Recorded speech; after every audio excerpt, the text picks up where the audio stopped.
السلام علیکم ورحمۃ اللہ وبرکاتہ نحمدہ ونصلی علی رسولہ الکریم۔ ناظرین کرام، ہمارے بھائی غیر مقلدین اکثر ننگے سر نماز پڑھتے ہیں اور ننگے سر چلتے پھرتے رہتے ہیں، یعنی ننگے سر کو وہ کوئی خراب بات نہیں سمجھتے، وہ یوں سمجھتے ہیں کوئی یہ غلط تو ہے نہیں، یہ اس طرح کہتے رہتے ہیں ننگے سر نماز پڑھنا۔ اگر کوئی کہہ دیتا ہے تو پھر اس سے بحث مباحثہ شروع کر دیتے ہیں، بہت سارے اپنی طرف سے دلائل دینا شروع کر دیں، یعنی اپنی ضد سے، اپنی اس چیز سے وہ ہٹنے کے لیے تیار نہیں ہوتے، وہ اس طرح کرتے رہتے ہیں۔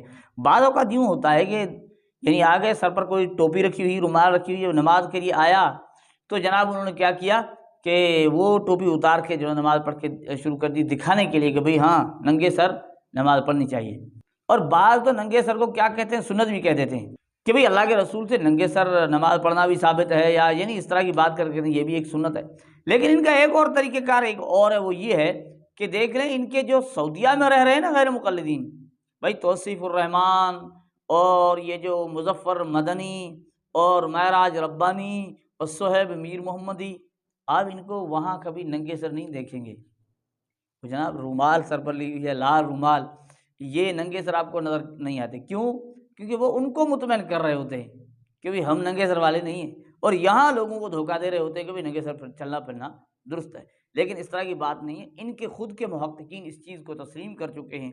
اب دیکھیں ایک بات، جب ہم ان کے علماء کی بات پیش کر رہے ہیں تو یہ کیا کہتے ہیں، کہتے ہیں بھئی ہماری یہ خصوصیت ہے نا، جو ہمارے علماء غلط بات کرتے ہیں ہم اس کا رد کرتے ہیں۔ اب دیکھیں یہ ایک ان کا ایک قسم کا ڈرامہ ہے، دھوکہ ہے۔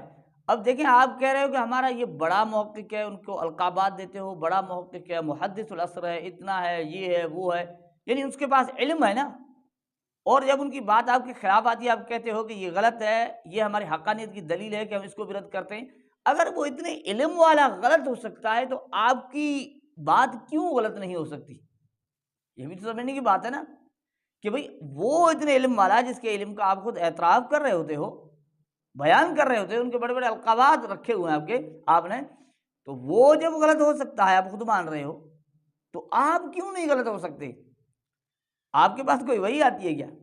دیکھیں نا عجیب بات ہے۔ تو ہم ان کے ایک بڑے محدث العصر زبیر علی زئی کی بات آپ کی خدمت میں رکھتے ہیں، وہ اس چیز کو کیا کہتے ہیں ننگے سر کے متعلق۔ آپ صلی اللہ علیہ وسلم نے ننگے سر نماز پڑھی، اس کی دلیل اور حدیث نمبر اور کتاب کا مکمل حوالہ بیان کرے۔ ہاں جی، یہ بھائی وہ بیان کرے جس نے یہ حدیث بیان کی۔ میں تو کوئی ایسی حدیث نہیں بیان کی کہ نبی صلی اللہ علیہ وسلم نے ننگے سر نماز پڑھی۔ ننگے سر نماز پڑھنے کا رسول اللہ علیہ وسلم سے کوئی ثبوت نہیں ہے۔ اب ناظرین کرام، زبیر علی زئی کہتے ہیں ثابت ہی نہیں ہے، ننگے سر نماز پڑھنا ثابت ہی نہیں ہے، صاف انکار کر دیتے ہیں۔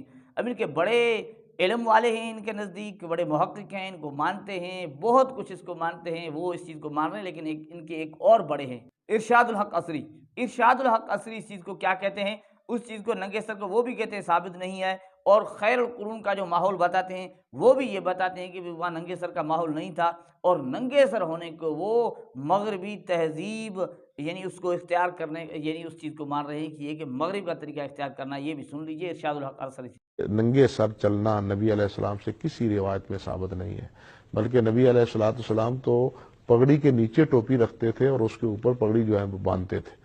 امام مالک رحمۃ اللہ علیہ فرماتے ہیں کہ میرے استاد ربیعہ تھے، ربیعہ کی مجلس میں ہم 30 ساتھی ہوتے تھے اور سب کے سب پگڑی کے ساتھ ہوتے تھے۔ عبدالعزیز بن عبد المطلب وہ مسجد میں آئے، سوئے اتفاق یہ کہ ان کے سر پر پگڑی نہیں تھی، ڈھپا ہوا نہیں تھا، تو ان کے والد نے شدید انکار کیا اور برا یعنی سخت لفظ ان کے بارے میں کہ تم برہنہ سر لے کے مسجد میں آ گئے ہو، نکلو مسجد سے، ٹوپی پہن کے آؤ، سر پہ کپڑا رکھ کے آؤ۔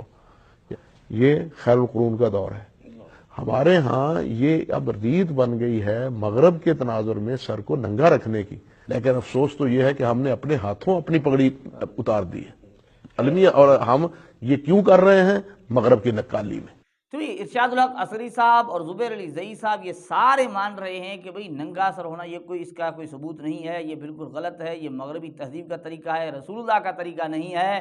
اس کے باوجود اگر غیر مقلد چیز کو اختیار کرتے ہیں، ان کے علماء مان رہے ہیں، علم والے مان رہے ہیں، ثبوت کہتے ہیں ثابت کوئی چیز نہیں ہے، اس کے بعد بھی مان رہے ہیں، تو بھائی سوچنا چاہیے کہ خواہ ایک چیز ایسی جس کی آپ خود کے علماء مانتے ہیں دلیل نہیں ہے، ثابت نہیں ہے، تو پھر اس پر ضد کرنا اور خام خواہ ہٹ درمی اختیار کرنا اور بس اپنی ہی بات ماننا. تو آپ کہتے ہیں نا کہ ہم ہمارے پاس دلیل آ جائے تو ہم مان لیتے ہیں، تو یہ آپ کے علماء خود مان رہے ہیں کہ ہمارے پاس اس چیز کی کوئی دلیل نہیں ہے، ثابت نہیں ہے.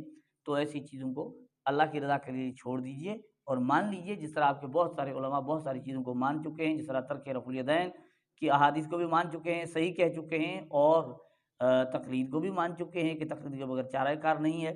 تو آپ بھی اس طرح ضد کو چھوڑیے اور مان لیجئے. اللہ جل جلالہ ہمیں سمجھنے کی توفیق عطا